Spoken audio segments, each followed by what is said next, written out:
Well, shalom everybody, welcome back. Thank you so much for joining me. I thought we would get back into this fabulous little work called Guard Your Tongue, based off the works of the Chofetz Chaim, and it is a beautiful book. It's, as you can see, it's quite thin, because it is a great entry-level book for anybody that's wanting to seriously get into studying all the laws pertaining to Shimurat HaLashon, that is the laws of clean speech.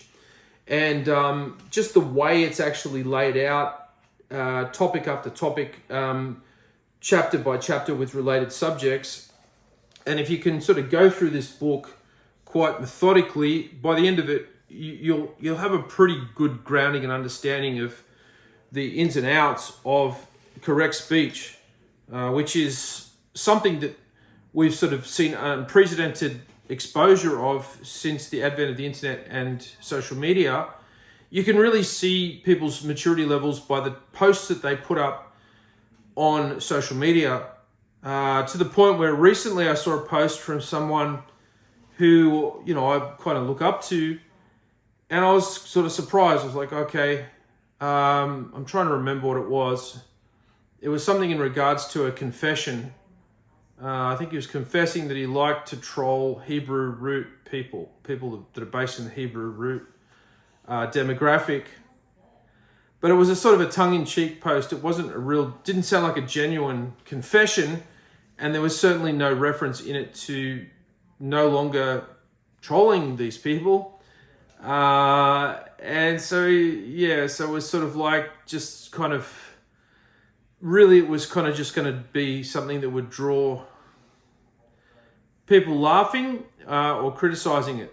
And this individual, I don't know, like on the one hand he's kind of sharing some good stuff, and on the other hand he's kind of putting up, anyway, it's just an interesting time, and never before can a person sort of expose themselves. And I suppose that's the same with me. I've had a few people giving me criticisms with the channel and stuff, my horrific pronunciation of Hebrew words and things like that.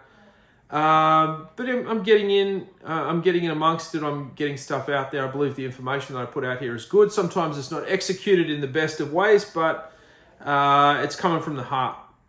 But we have to be careful what we put out there. We don't want to do anything that's a sort of a fundamental error. So you have to think 1,000 times before you put up a post on social media, even with YouTube. And the best way to go about sharing Torah topics in YouTube is pick a sefer, pick a topic, a sefer that you can rely on, and share this content of the sefer. You can be anyone. You can be anyone of any background.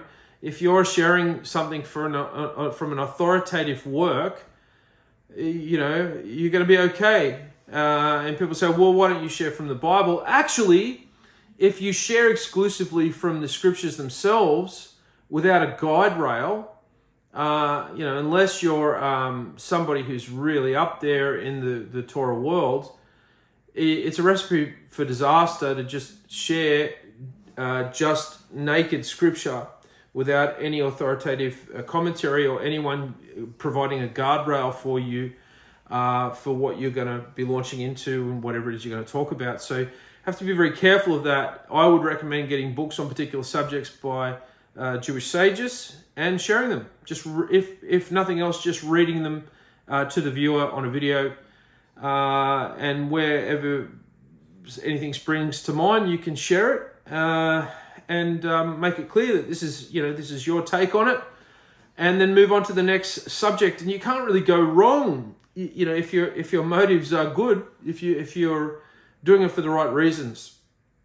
So we have to be extremely careful, because Lashon Hara is something that we're all affected by. All of us, generally speaking, speak, and we spend a lot of time in our lives speaking. And so this is a subject that deserves a lot of learning. And you will be astounded by what it entails. And you will be initially shocked of how kind of far-flung you might see yourself from actually towing the actual line in terms of what constitutes correct speech when you start to learn the topic. So with that said, let's get back into it. I think we're up to page 66, and it's chapter 4. And the first topic we're going to be looking at is part 16 of chapter 4. Give a truthful reply when you are asked for pertinent information. Give a truthful reply when you are asked for pertinent information. When it is permissible to ask for information about someone, the person who is asked is obliged to give a truthful answer, even if his reply will contain derogatory facts. So when it is permissible to ask for information about someone, the person who is asked is obligated or obliged to give a truthful answer, even if his reply will contain derogatory facts. This will be discussed in detail in the laws of Rikilut, which is talebearing, saying something about somebody that somebody else said about them that was derogatory, gossip essentially, and that'll be looked at in chapter 9. So you've got to be truthful when you are giving information that is applicable. It's not coming from a bad motive or wrong place. This is constructive for constructive purposes. Even when circumstances permit listening to derogatory report for a beneficial purpose, it is nonetheless forbidden to accept the information as absolute truth. So even so, you should take it with a grain of salt, but you still have to listen to the information anyway, because it could be posing a risk to a person's livelihood, or has v'shalom, it could be a case of pekuach nefesh, a life risk. The listener should only be suspicious enough to guard himself from possible harm or loss. So, you don't take it as wholly truthful, but take it on board. So just keep it in the back of your mind. We have an example. Rassi is looking for a good dentist. She is permitted to ask Esther about the merits and faults of Dr. Cohen if she clearly states her purpose. Esther is permitted to answer that her experience has shown that Dr. Cohen's work has not been satisfactory. She must be careful to give an accurate answer and not exaggerate.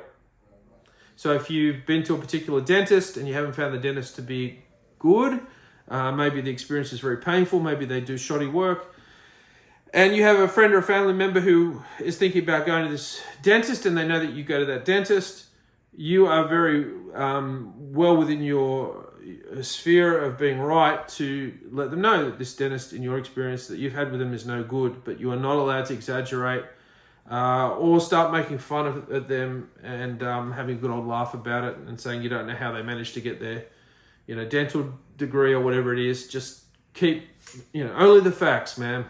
Just keep it economical, whatever it is you have to say. And just tell the truth. You go, yeah, in my experience, this person has been no good. The next topic is inquiring from an enemy or a competitor. Do not solicit information from anyone who dislikes the subject of your inquiry. Likewise, do not seek a tradesperson or a tradesman for information about his competitor. In such cases, the reply will usually contain outright lies or a distortion of the emet, of the truth. Even if the person claims that he is relating derogatory information entirely for your benefit, he definitely is motivated by hatred for his adversary. So if you want to know about somebody who's, builds good roofs or, does interior house painting, don't go to an interior house painter, a local one, because he's going to say, I'm the best. He's going to naturally say that he's the best. And if you move and you go to another place and, you can still hire him. It'll be a bit of a drive, but he'll still go. And you say, what about this guy over here? Do you know anything about him? You're running the risk of the guy saying, no, listen, these guys are no good because they do blah, blah, blah. It's very hard to take anything that they say seriously because they're in the market and they don't want to do themselves out of business. Occasionally you'll get an honest person who will tell you that this place is better. Maybe it's somebody who it's not their business and you happen to go into a shop and they'll tell you, listen, man, go across the road, you can get them there. But that's quite rare. And that raises all other halakhic issues as well, whether this employee who's been entrusted and hired there, has to have the best interests of the company that they're working for, and this person's not quite showing that, to say the least, which is an interesting subject. But that's going a little bit off topic. So don't ask somebody who is in the same profession of whatever it is that you are seeking. Ask somebody who's received the job, somebody who's had the work done for them. There's an example: if you need information about a repairman, a tefillin maker, a detailer, a car dealer, esrog dealer, shoemaker, etc., ask an unbiased expert. Do not ask someone in the same profession. If you do, you will possibly cause them to speak Lashon Hara.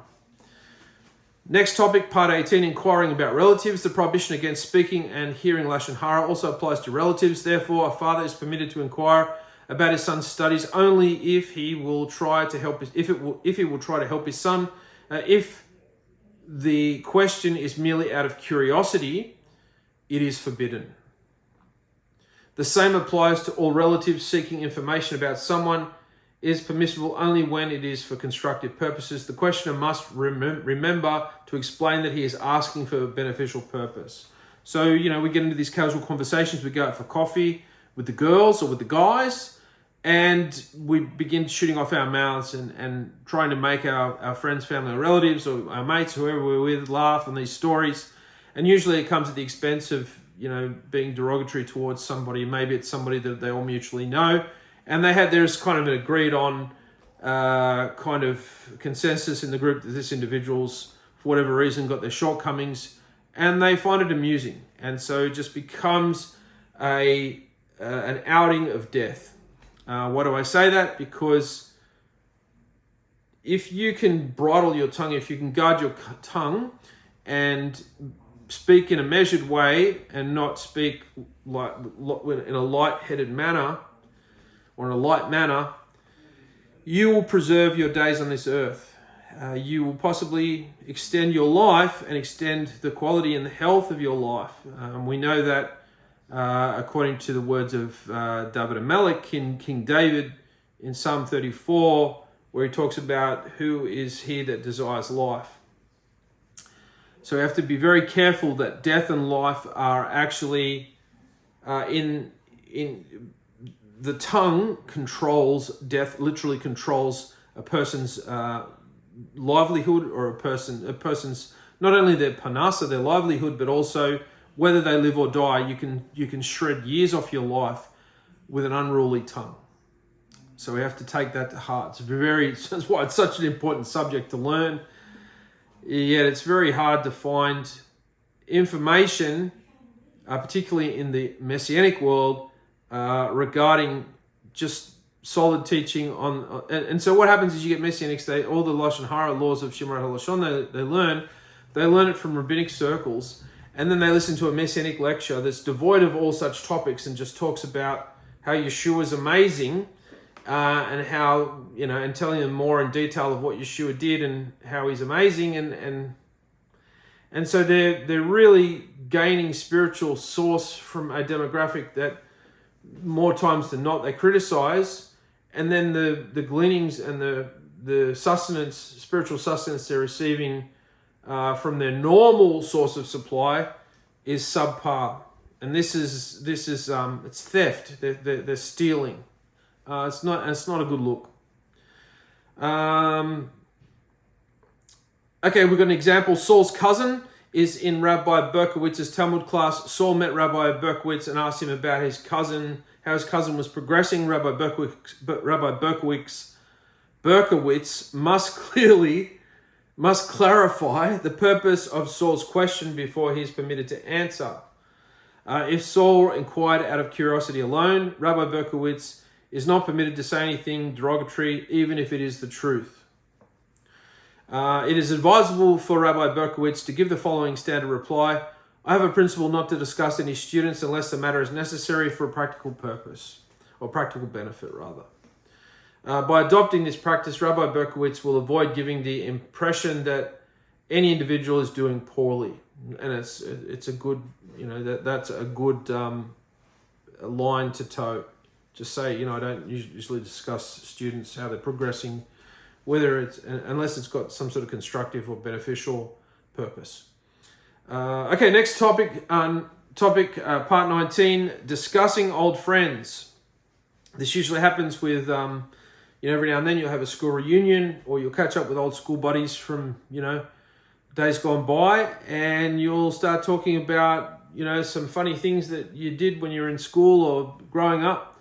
And normally that will entail mentioning other people in the equation, or you inevitably get the question, oh, how's so-and-so going? Is he still married? Is he still in the Navy? Oh, he got discharged. Oh, he had a divorce, and so it just ends up becoming, again, a conversation of death. It is customary for a person who meets someone from his hometown or school to speak about old times. These conversations often deal with the present religious standard of old friends. As a result, this type of conversation is replete with Lashon Hara. So you say, the person's not as religious as they used to be. Oh, really? Yeah. In fact, I don't even know if his girlfriend's Jewish, Even if it's not even to do with religious things, it can still be, the whole conversation can still be replete with Lashon Hara. As a result, the type of conversation is replete with Lashon Hara. Since it rarely serves a beneficial purpose, be careful to avoid such conversations. We have an example. Menachem spent 10 years in yeshiva. 2 years after he left yeshiva, he bumped into Avner, a former friend of his. Of course, Menachem would have liked to ask Avner about their old friends, those who are learning well and those who are not. But since this would certainly entail Lashon Hara, Menachem suppressed his curiosity and spoke about other topics. So a friend of mine from my last job brings me, and he's moved on, has another job, and in the course of that, he's telling me why he moved on. He had a falling out with maybe, I think it was the boss, and so he starts telling me, the boss is no good, and then I ask him, how is so-and-so going, a guy from another section, which I knew was kind of probably going to be a problem. He was struggling a little bit. And so the motives are there, like why I'm asking that, and sure enough, the guy had moved on as well, this other guy, but there's no constructive purpose to any of that information at all. It's just like, oh, right, it doesn't work out anymore. Oh, it didn't work out. Oh, what, except for you just going, oh, I knew it didn't work out. Yeah, I knew he was not suited for the job. Oh, and the guy ringing me and telling me and him didn't see eye to eye on a few things. And if I pressed him and made more inquiries about how his new job was going, which wasn't going well, I have to question my motives about that. I'm just sort of listening to see if he's having any difficulties to think, well, yeah, he got his, and so it's not a good look. And really, it's going to be so difficult in that situation not to talk about anything that isn't related to treading on Lashon Hara. It's what else have you got to talk about except talk about situations in the workplace that involved other people. It's very, very difficult to have a conversation like that. So think twice about it. Your friends want to catch up. Okay. That's likely going to be a night of Lashon Hara, but it'd be good to see them, and likely, you've moved on, they've moved on, they've gone off in a direction, you've gone off in a direction, you've got to really weigh it up, okay, it'll be a good experience, but it'll just be a few hours of stuff that could have a disastrous effect on your well-being. And that's how you have to look at it. That's how you have to think about it. It's that serious. How serious would you take avoiding Lashon Hara, especially when on more than one occasion we read that it's related to a person's livelihood and the length of a person's days. How seriously would you take that on? You might give somebody a lift in the morning, which means that journey, that car ride all the way into work is going to be filled with Lashon Hara. Maybe that person isn't as mature as you in terms of what they talk about and what they don't talk about.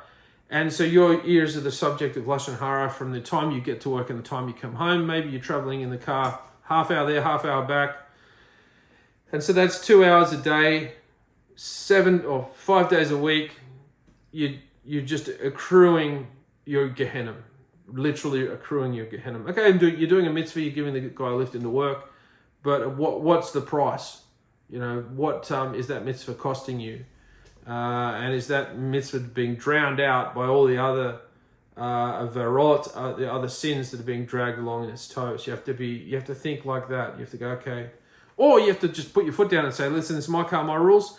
We'll listen to a Torah class. The guy's not even into Torah. He doesn't know what the Torah is. If you've got the chutzpah to say that, fine. Go for it. This guy will get an education.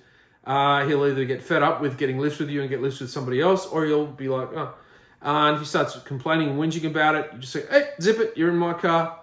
And that's going to go one of two ways. He's either going to not like that and not get a lift with you anymore, or he'll go, okay, yeah, fine, I understand, totally understand. And if he doesn't understand, the guy's no good to be around anyway. It shows that he's pretty immature in terms of his thought pattern. If he doesn't realize that, he's in your car and you're setting the standard in your car. But I know not everybody is upfront like that. And sometimes there are other extenuating circumstances. It could be even your boss. It could be some guy that's done you this huge favor in the past. And so there's always different weights and measures. So you've got to be very careful when you're talking about this subject and never tell anybody outrightly one thing or the other. It always depends on a multitude of variables. So when talking about the subject, as with any other subject in the Torah, especially with Lashon Hara, you have to make sure that you know some more details about the situation before you give advice. But a lot of it is fairly common, based in the arena of common sense. But we've just become so used to Lashon Hara being a main feature of popular TV programs and internet shows that the entirety of the show is made up of gossip. People talking about celebrities and what they did or didn't do, what they said or didn't say.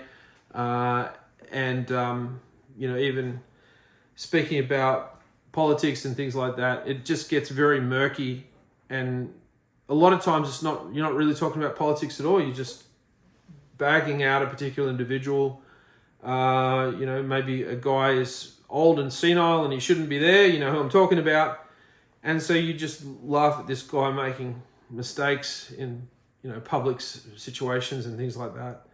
I'm sure that it's not fair that occurred, but, essentially what you're doing is you're laughing at a person who's a senile old man. It's not a good look. So be very careful, particularly also with social media, what you post up on social media. Don't post something up there that's going to be something that is put up there to bait someone and to upset them. That is forbidden because you enjoy it. It's fun. It's fun to make fun of these people and ridicule them. And what does that do? Ultimately, that makes them more detestable, they feel more angry, and they look at you even in a more detestable light. And a lot of these things can lead to pogroms. They can lead to, things that have happened in history that are, not very nice, to say the least. So be very careful what you post up online. You can't go wrong if you're posting a Torah topic. But if you're going to post something up that you know is going to bait a person or a demographic of people, you are entering into a world of hurt. Thank you so much for joining me. On that positive note, I'll finish the video. That takes us to page 68, to part 20, Tshuva for speaking Lashon Hara. So that sounds like an interesting subject, doing Tshuva for speaking Lashon Hara, because we're all guilty of it. Just a matter of how much of it one person's guilty of to the next. Anyway, until next time, bye for now.